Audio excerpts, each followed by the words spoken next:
Greetings, folks. Iolair here. It is time to say Das Vidanya to our good colleague, the current Tier 10 Tech Tree Soviet heavy cruiser, the Moskva.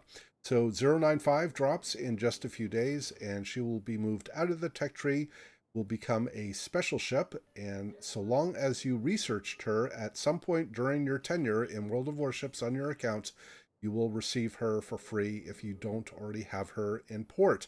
In fact, even if you sold her previously and you don't have her in port, so long as you researched her, you will get her back. So this is a Tier 10 domination match on Crestone Alpha that Lynn Wilkie and I had back in early May as part of my grind for getting the unique upgrade for the Moskva, which I do now have. And I am using one of these Nemensky brothers. This is one of the unique commanders for the Soviets, taking advantage of all of his buff skills.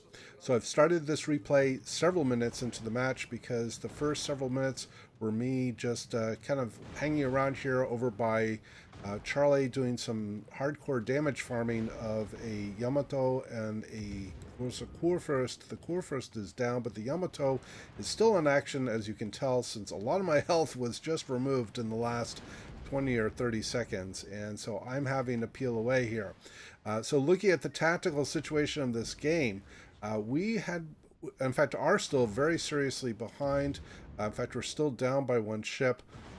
Our allies are very heavy over on the southwest side of the map, and myself, the Kurfürst that is just south of me, and Lynn Wilkie and I are the only ones that are over here. In fact, thank you very much, Kurfürst, for taking out the Des Moines. We are the only ships over here trying to defend this northeastern side of the map and keep the opponents from pushing through. The Yamato, this that you can now see, he's regained some of his health after a previous exchange with one of our Yamatos. And also this Moskva. I am getting dropped again by the carrier. I can understand why, because I am relatively isolated here, and I am one of the few ships actually defending this flank and trying to keep the opponents from pushing through. So in my experience, the Moskva is best played as a long-range artillery cruiser. Stay on the move, do a lot of kiting like I'm doing here, push in when you have the advantage. Right now I do not have the advantage as the Yamato continues to chip away at me. Now, one thing I should point out here, that in that last salvo, he did not have me targeted, and he targeted me right before he fired, and that's a practice that's not uncommon among very skilled battleship players. They will try to lull their targets into some sense of comfort, not targeting, deselecting them as a target, and then only selecting them at the last moment when they're just about to fire. And that's an important reason to always keep an eye on all of the ships that may be targeting you or potentially targeting you. And that's part of the reason that you're seeing me doing a lot of panning here, trying to see where, well, at least previously, what the Yamato was going to do. Here I am being targeted. I believe this is by the Montana based on the the position of his guns. I am technically within the Yamato's range, but I am quite far.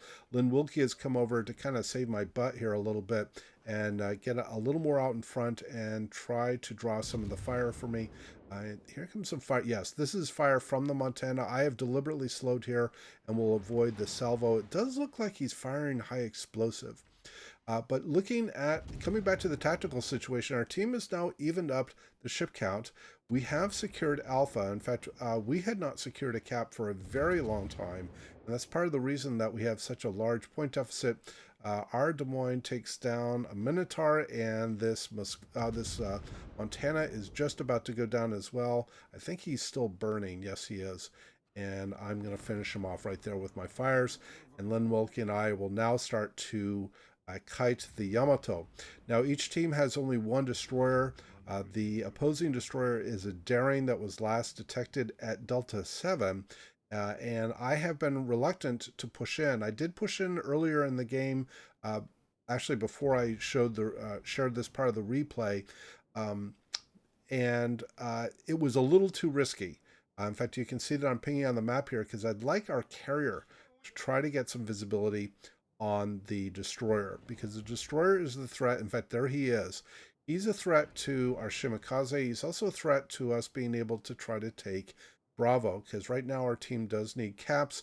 We have gotten a 2-ship advantage as our southern flank has continued to push up. Now, one point I need to call out here. So this replay is a contrast to the what I called the high starch diet replay that I featured a couple of weeks ago that I was playing in the Leander in a tier 8 match on Trap, where we had a lot of sort of, well, I'll just characterize as unusual gameplay choices by both opponents and allies.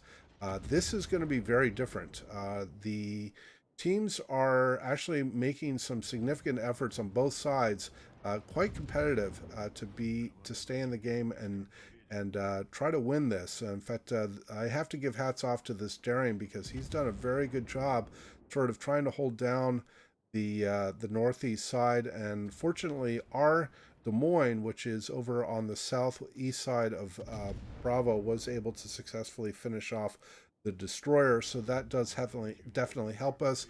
It looks like we are going to get Bravo here in just a moment. We do currently have a 2-ship advantage, and Lynn and I are going to start pressing back in here because we are now able to fire from concealment against the Yamato. In fact, you can see I'm doing that little map flip to make sure that I'm actually going to hit him.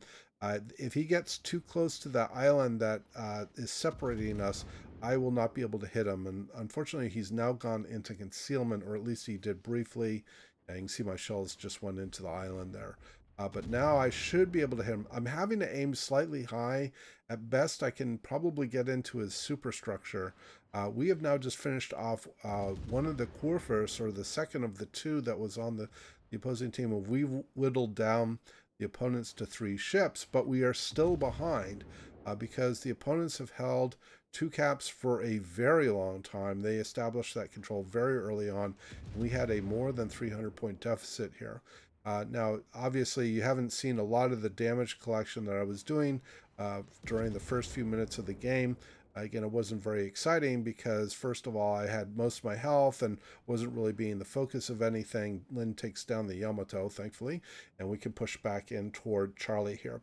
But the like I said, we had been seriously behind, and we have really turned things around. In fact, we're still behind, even though we've whittled things down to a 6-on-2 situation, with the opponents left with this quite healthy Republic and the aircraft carrier that we are now detecting. So I just typed into chat 2 minutes before we get the lead. So we have 2 caps to their 1. We are gaining on them at 30 points per minute because we get 3 points every 6 seconds. So that's 60 points every minute compared to their 30. So we're gaining at a rate of 30 points compared to them. And I'm just going to push in here to Charlie because the Republic will likely be focusing our Republic and our Des Moines, which are a closer position to him, and potentially our Kurfürst. And so the Republic is now in my range. Now I do have 1 heal left, but I'm not going to be able to get any more health back than I do here. So I'm kind of holding my fire here on purpose because the Republic does have his guns pointed in this general direction, and I don't want to give him an easy kill. So I wait till I'm in a position that I can fire on him and he cannot return fire. I am being detected by planes, which is okay, but he's not really going to be in a position to fire on me. He's probably going to be targeting our Des Moines and maybe our Republic as he comes around the corner here, and I will continue my press into Charlie. So coming back to the Moskva just in general, if you do not have this ship, I do suggest that it might be a good idea to spend some free XP and at least research her if you have that opportunity. Not everybody has the free XP, but if you do have it, it is a way to basically get a free tier 10 ship, or nearly free tier 10 ship here in the coming days. And again, so long as you have it researched, you don't have to have it purchased, or you could have even sold it, because I get the kill on the Republic. So long as at some point you researched it, you will get her.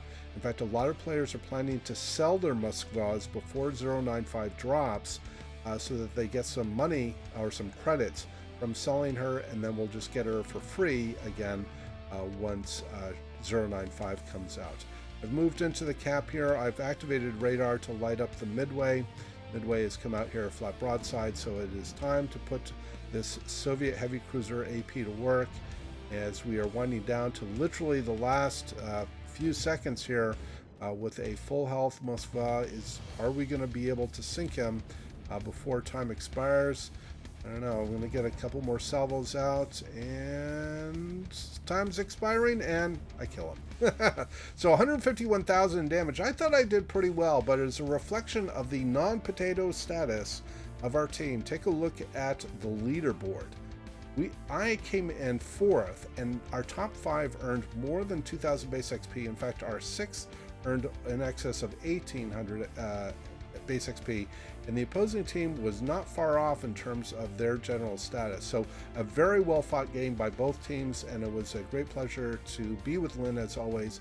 I hope you enjoyed the replay and the commentary. Please do leave your comments below, and as always, we hope to see you out there on the virtual seas, and we wish you happy sailing.